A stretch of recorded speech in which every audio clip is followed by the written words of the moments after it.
Il sonnait exactement 14h50 lorsque le véhicule blanc de Monseigneur Aristide Gonzalo franchissait les murs de la paroisse Saint-Michel d'Avrancourt. C'était ce dimanche 30 mars 2025. La présence du premier pasteur du diocèse de Porto-Novo s'inscrivait dans le cadre d'une catéchèse dédiée aux jeunes des doyennés d'Ajara, Malawi Miserete et Avrancourt. À son arrivée, un accueil chaleureux lui a été réservé par les chorales, les scouts et l'ensemble des jeunes présents.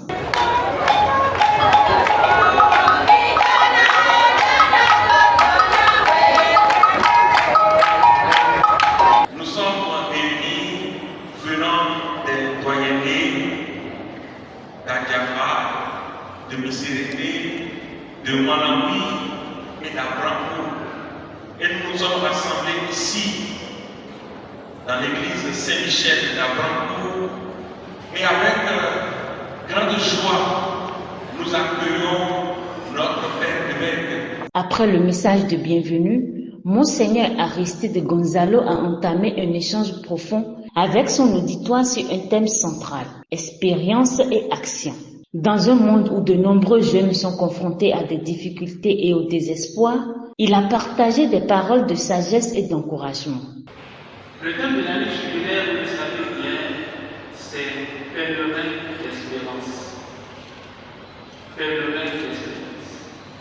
Et le thème au plan diocésain, c'est vivre dans la grâce de l'Esprit Saint pour être pèlerin d'espérance.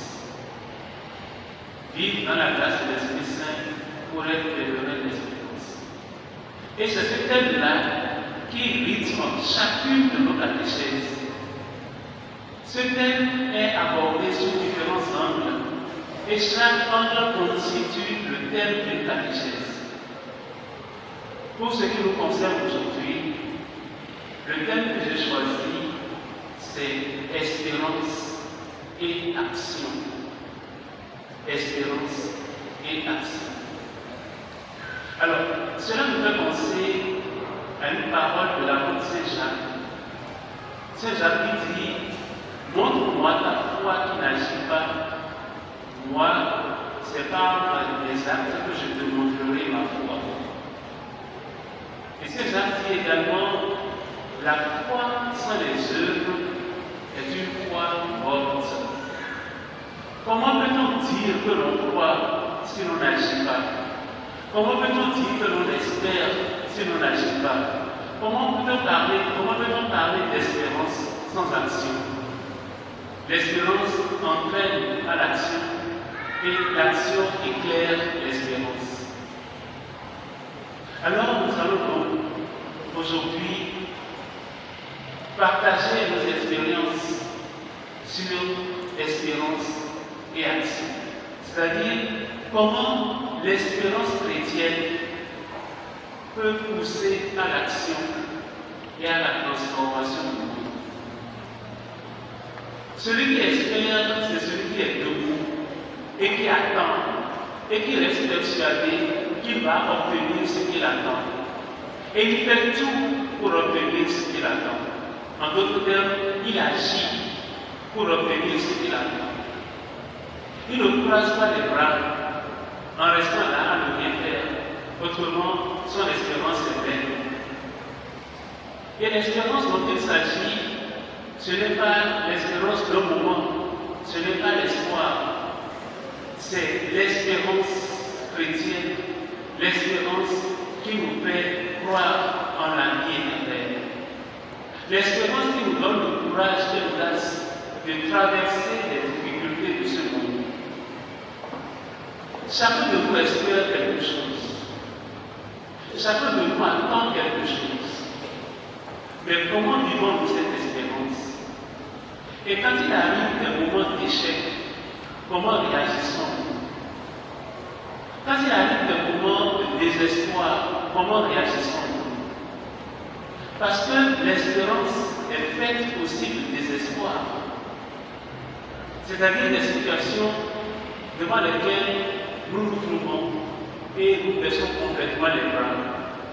Et nous nous asseyons, nous ne faisons plus rien. C'est ça le désespoir. Touchés par son message, plusieurs jeunes ont pris la parole pour exprimer leur réalité, leurs défis et leurs interrogations. Moi, je m'appelle le frère Igor Yesunyongiti. Je viens de la paroisse Saint-Bernard de Marami. Moi-même, j'ai fait la triste expérience de désespoir dans la vie. Je suis en classe de gardien. L'année passée, je suis en classe de gardien. L'année passée, je n'arrive pas à prendre les cours. Quand on est en train de faire le cours, je ne comprends pas les cours. Moi, je m'appelle Espérancia Akoyo. Je viens de la paroisse du pasteur de Tango. En 2014, j'ai vécu une situation qui m'a fait désespérer complètement à un moment donné. Louanges, exposition du Saint-Sacrement et vêpres ont marqué cette rencontre spirituelle intense et très enrichissante.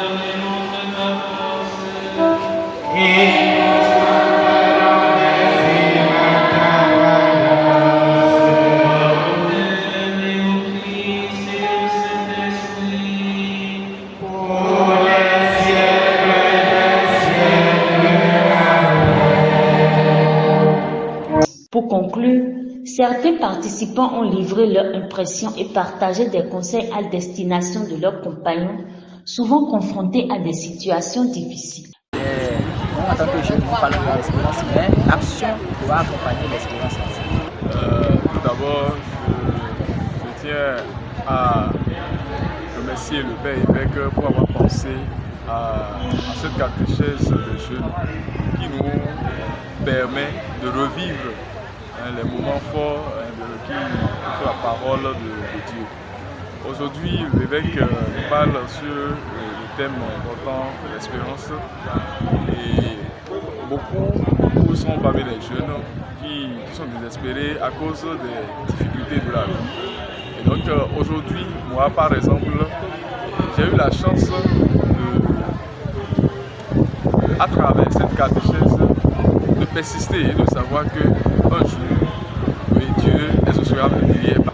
Alors, pour les jeunes qui sont désespérés, je leur conseille de toujours persister, de ne pas se décourager et de prier Dieu, de mettre Dieu devant toutes leurs actions.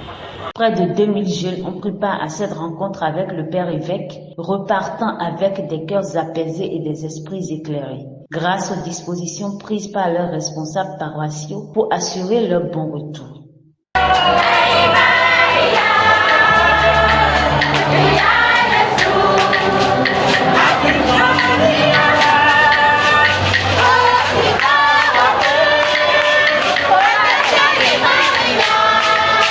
Big